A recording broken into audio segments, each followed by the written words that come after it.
Maya never quite fit in. While other teenagers were glued to their phones, scrolling through endless social media feeds, she was tucked away in the quiet corner of the school library. Her world wasn't about trends or gossip. It was about strategy, logistics, and tactical planning. She devoured thick military field manuals like they were the most exciting novels ever written. But teenagers can be cruel. The mockery became a daily routine. Why are you reading that army stuff? Trying to be a soldier? Bet she thinks she's some kind of general.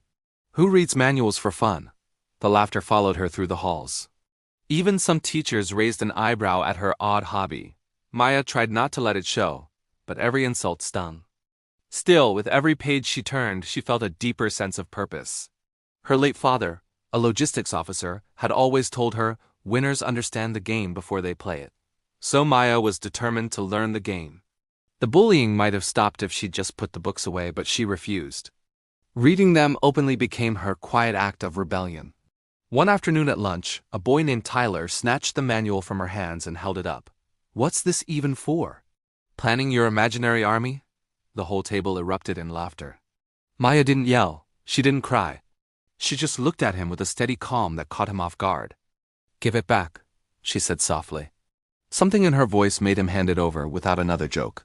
But in that moment, something inside Maya shifted. She made a vow. She wasn't just going to read manuals anymore, she was going to write them.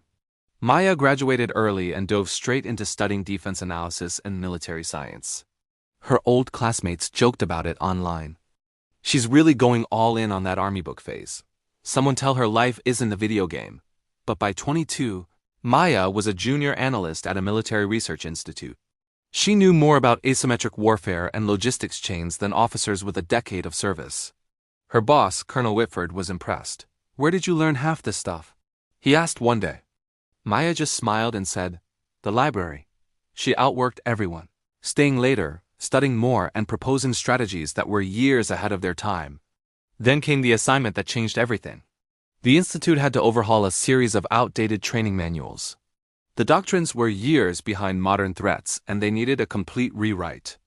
Colonel Whitford walked into the meeting room, looked around at all the experienced analysts, and said, "Maya, you're leading this." The room went silent. She was the youngest person there by far. Someone whispered, "She's a kid." Another muttered, "We're taking orders from Manual Girl now?" Maya heard every word, but she didn't react. She just opened her laptop and got to work. For the next 6 months, she lived and breathed those documents. She researched every foreign doctrine, analyzed every simulation, and interviewed combat veterans. She rewrote outdated procedures from the ground up, surviving on 5 hours of sleep a night.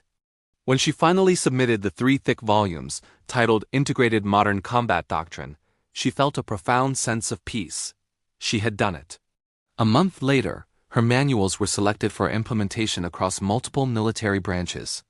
At the official briefing, high-ranking officers flipped through her work, their faces filled with awe. One general asked, "Who wrote these?" "This is PhD-level doctrine." Another added, "This is the sharpest update we've had in 20 years. Colonel Whitford smiled and pointed right at Maya. "She did." The generals were stunned. "A civilian this young wrote this? Amazing. Innovative work." Maya kept her composure, but under the table, her hands trembled not from nerves, but from victory. News traveled fast.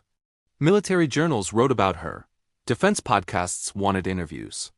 And eventually, word got back to her old school. One day, an email popped up in her inbox. It was from Tyler, the boy who used to hold her manuals over her head. He wrote, "Hey Maya, I saw the news. You're doing amazing things. Sorry for how we treated you back then.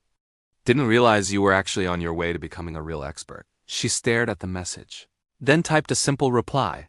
"It's okay, I learned to think above the noise." A year later, Maya stood on a stage at a military academy, speaking to hundreds of future officers. "How many of you," she asked, "have been judged for what you love?" Dozens of hands went up. She nodded. "I was taunted for reading military manuals. People said I was wasting my time, but passion is rarely understood until the results make it undeniable." She held up one of the manuals she had written. "They tease me for reading these," she said, her voice steady and clear. Now, soldiers around the world read mine. Thunderous applause filled the hall. Maya smiled. She had finally mastered the game, and this time she had written the rules herself. Thanks for watching.